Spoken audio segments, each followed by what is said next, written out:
শুভ সকাল। প্রতিদিনের pre market আপডেটে আপনাদের স্বাগতম।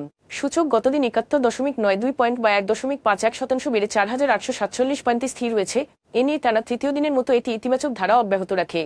বাজারের লেনদেনের পরিমাণ দাঁড়িয়েছে ৪৭৬ কোটি টাকা, যা গত কার্যদিবসের তুলনায় ৩৬.৬৩% বেশি। স্ক্যান্ডাল জর্জরিত এস আলম গ্রুপের প্রভাবের অধীনে থাকা ইউনিয়ন ব্যাংক পিএলসি ২০২৪ সালে ২৫,৭৯৪ কোটি টাকার বিশাল ক্ষতির রিপোর্ট প্রকাশ করেছে, যা বিশ্লেষকদের মতে বাংলাদেশের ব্যাংকিং ইতিহাসে এক বছরে কোনো ব্যাংকের সর্বোচ্চ ক্ষতি। বাংলাদেশ জুয়েলার্স অ্যাসোসিয়েশন বাজুস স্বর্ণের দাম আবারও কমানোর ঘোষণা দিয়েছে।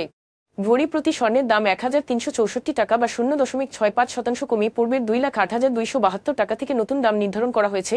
১৬ই নভেম্বর থেকে কার্যকর ছিল পূর্বের দাম। চলমান সম্পদ মান যাচাই, অ্যাসেট কোয়ালিটি রিভিউ এবং ৫টি বাণিজ্যিক ব্যাংকের একীভূতকরণ প্রক্রিয়ার কারণে জমাকৃত অর্থ উত্তোলন বেড়ে যাওয়ায় এবি ব্যাংক বাংলাদেশ ব্যাংকের কাছ থেকে অতিরিক্ত ২,০০০ কোটি টাকা তারল্য সহায়তা চেয়েছে। আর্থিক সংকটে থাকা ৫টি বেসরকারি ব্যাংককে একীভূত করার সরকারি সিদ্ধান্তের বৈধতা চ্যালেঞ্জ করে হাইকোর্টে একটি রিট আবেদন দায়ের করা হয়েছে। এখন এ পর্যন্তই, ধন্যবাদ।